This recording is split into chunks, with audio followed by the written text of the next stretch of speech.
Sabe, o chão que a gente pisa, ele conta uma história. E nesta análise, a gente vai ver como a história contada pelo movimento dos continentes acaba criando um desafio fundamental para o modelo de uma Terra jovem. Então, a questão é: será que a lenta deriva dos continentes pode funcionar como um tipo de relógio para medir a idade do nosso mundo? É isso que a gente vai explorar. Como a tectônica de placas, esse processo que está sempre, constantemente moldando o nosso planeta, nos dá dados bem concretos para a gente testar as diferentes linhas do tempo propostas para a história da Terra. O que a gente vai ver é que a tectônica de placas levanta basicamente três problemas centrais para um modelo de Terra com apenas 6.000 anos. A análise vai focar exatamente nisso. Primeiro, uma verificação independente dos métodos de datação. Depois, a história imensa do movimento dos continentes. E, por fim, um problema de energia que é, bom, praticamente intransponível.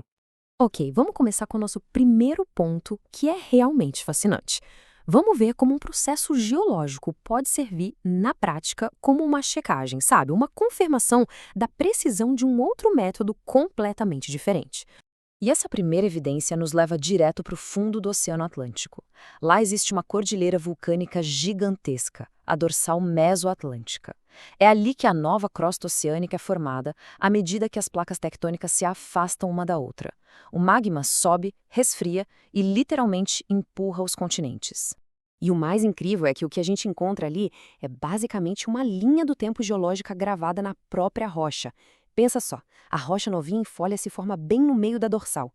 Conforme mais rocha nova vai se formando, ela vai empurrando a rocha mais antiga para os lados. O resultado, quanto mais longe a gente vai da dorsal, em direção aos continentes, mais antiga é a rocha que a gente encontra. É um registro contínuo, que chega a ter cerca de 180 milhões de anos perto das plataformas continentais. E aqui vem o ponto crucial. A gente tem duas maneiras de medir a velocidade com que os continentes estão se afastando. Uma é usando a datação radiométrica das rochas do assoalho oceânico. A outra é usando tecnologia supermoderna, como dados de satélite e GPS. E o resultado? Os dois métodos, que são completamente independentes um do outro, chegam praticamente no mesmo número. A datação radiométrica aponta para algo entre 2,3 e 4,3 centímetros por ano, e os satélites medem cerca de 2,5 centímetros por ano. A concordância é impressionante. E o que essa concordância direta significa? Bom, ela valida a datação radiométrica como uma ferramenta confiável para medir a idade absoluta das rochas. Mostra que aquelas suposições que às vezes são usadas para questionar a datação radiométrica, na prática, não se sustentam. É como ter dois relógios diferentes marcando a mesma hora. A conclusão é que o relógio geológico é sim preciso. Certo. Agora que a gente estabeleceu que esse relógio geológico é confiável, vamos para o segundo grande problema. E aqui a coisa ganha uma escala de tempo que é realmente espantosa.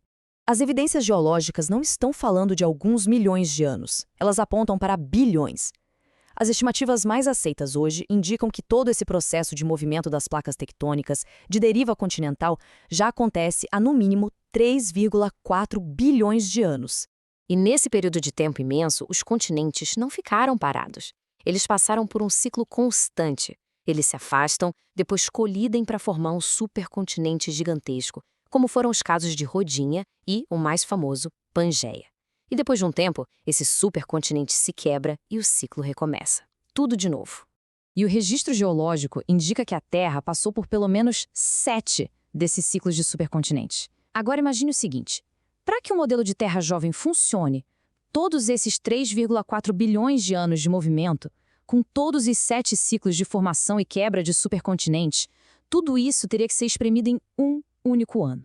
Pois é, e essa ideia de comprimir tudo em um ano nos leva diretamente ao terceiro problema, que talvez seja o mais catastrófico de todos. Porque aqui a gente entra na física da coisa. O que acontece quando se tenta comprimir tanto movimento em tão pouco tempo? Bem, para tentar resolver esse problema do tempo, alguns autores, como Steve Austin e John Baumgardner, propuseram um modelo chamado de tectônica de placas catastrófica. A ideia, em resumo, é que as placas tectônicas teriam se movido a velocidades altíssimas, de metros por segundo, mais ou menos a velocidade de um carro de corrida, tudo durante o ano do dilúvio de Noé. Só que tem um problema físico fundamental aí. Mover bilhões e bilhões de toneladas de rocha a essa velocidade gera uma quantidade de calor por atrito que é simplesmente inimaginável. A pergunta é: quanto calor? A energia é medida em joules, certo? E os números aqui são astronômicos. Só para dar o pontapé inicial nesse processo, o que eles chamam de subducção descontrolada, os cálculos feitos pelos próprios autores do modelo mostram que seria liberada uma energia de 10 elevado à 28ª potência joules.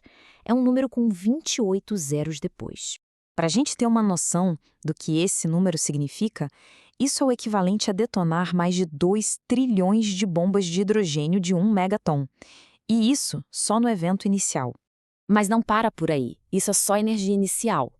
Se a gente somar a energia de todo o movimento das placas e também o calor que seria gerado pelo decaimento nuclear acelerado, que esse modelo também precisa para funcionar, o total de energia liberada chega a um patamar ainda mais espantoso. Estamos falando de 5,746 vezes 10 elevado à 29ª potência joules. Tá, e qual seria a consequência de liberar toda essa energia em um período tão curto? Seria um calor tão imenso que seria suficiente para ferver completamente todos os oceanos da Terra. Não uma vez, mas 35 vezes seguidas.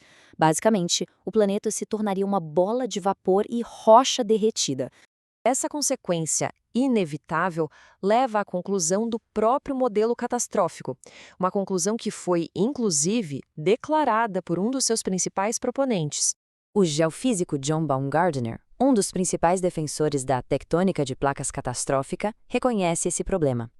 Ele mesmo afirmou que, e aqui eu cito, o calor não pode ser mitigado sem um milagre.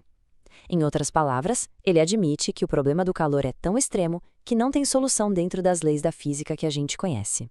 Então, para a gente resumir o que foi visto, a tectônica de placas apresenta um problema triplo para um cronograma curto. Primeiro, a datação é validada. As taxas de expansão do assoalho oceânico confirmam de forma independente a precisão da datação radiométrica. Segundo, a escala de tempo é imensa. Bilhões de anos de ciclos continentais simplesmente não cabem em um ano. E terceiro, a energia é intransponível. O calor liberado ao comprimir essa linha do tempo tornaria o planeta completamente inabitável. Isso nos deixa com uma reflexão final, baseada nos dados que vêm do próprio chão que a gente pisa. A questão que fica é: quando um modelo físico exige um milagre para resolver a energia que ele mesmo gera, onde exatamente termina a ciência?